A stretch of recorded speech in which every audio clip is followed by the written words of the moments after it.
Hello! Welcome to Critical Recap. I'm Dani Carr, and I'm here to catch you up on the latest episode of Critical Role. You can also catch up with the Critical Role podcast on Spotify, iTunes, and Google. Make sure to check out critroll.com for cool merch and information on events like Austin and more. Now, here's what happened on episode 84, Titles and Tattoos.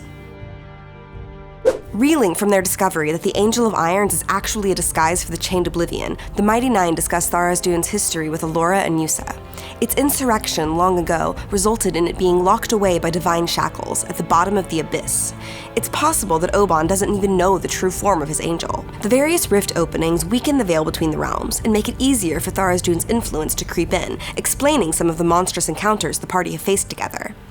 The Nine wonder who they can trust with this knowledge, and Yussa suggests Oramet Haas, a mage within the Cerberus Assembly who is one of their few useful good eggs. He gives them a letter, and suggests using their fuzzy animals to charm Oramet.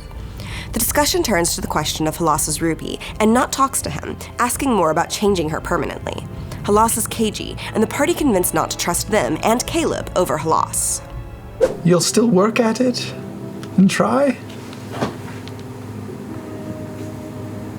Have a little faith. All right. I trust this crazy wizard, I guess, more than that one, so... Yussa decisively burns Halas's body to remove the option of his return, and he locks the gem away in a pocket dimension that he can access if they ever need to speak with Halas again.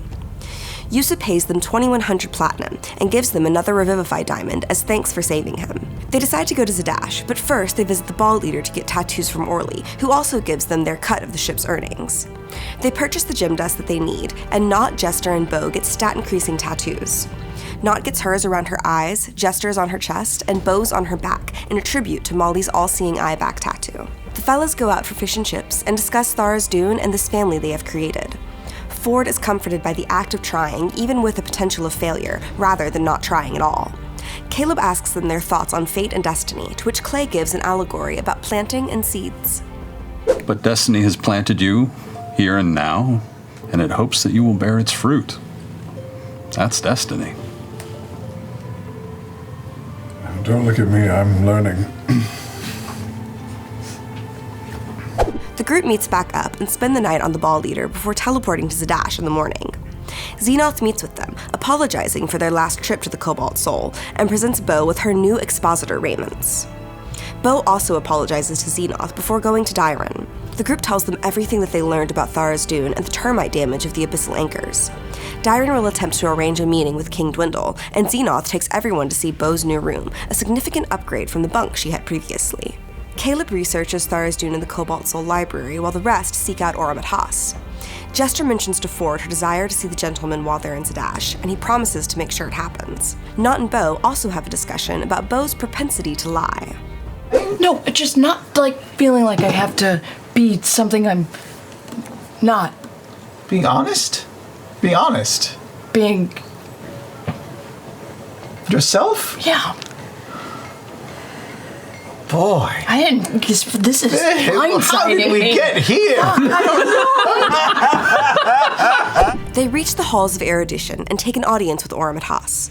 Jester tells them about the Chained Oblivion and the Angel of Irons, along with their knowledge of the dodecahedron and the abyssal rifts.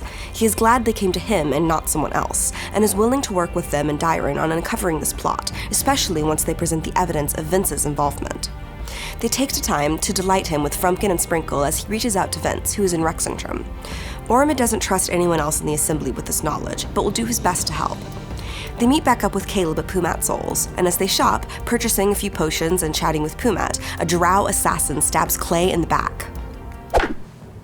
Dull, kind of gray, almost blue-purple skin, black headband, bright red hair that kind of spills down in front of the face, cloak and armor with a deep grin as she draws one of two dark, envenomed daggers from the back of Caduceus and kind of laughs before shifting back into the ground like a ghost.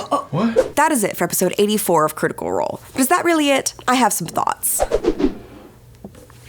Hold Holy shit, y'all! Juriel! The Kadegeist! The inevitable end! Damn it, Matt. Pumat's shop is a safe space. A safe space! At least they're learning more about Thara's Dune, and those 6 anchors are definitely going to come into play at some point. And they found a potential ally within the Cerberus Assembly. I just really hope Oramid doesn't just backstab them, like a certain Loth assassin in the middle of Pumat's shop. Oh, Mighty Nein! Anyway, catch episode 85 on Thursday, November 14th at 7 p.m. Pacific on twitch.tv/Critical Role, or a week later on our podcast, and stay tuned to critroll.com for all the latest updates. Hey y'all! Thank you so much for watching this episode of Critical Recap. Make sure to like and subscribe, and don't forget to hit that little bell to get notifications on this and all our amazing uploads here at Critical Role. We love you!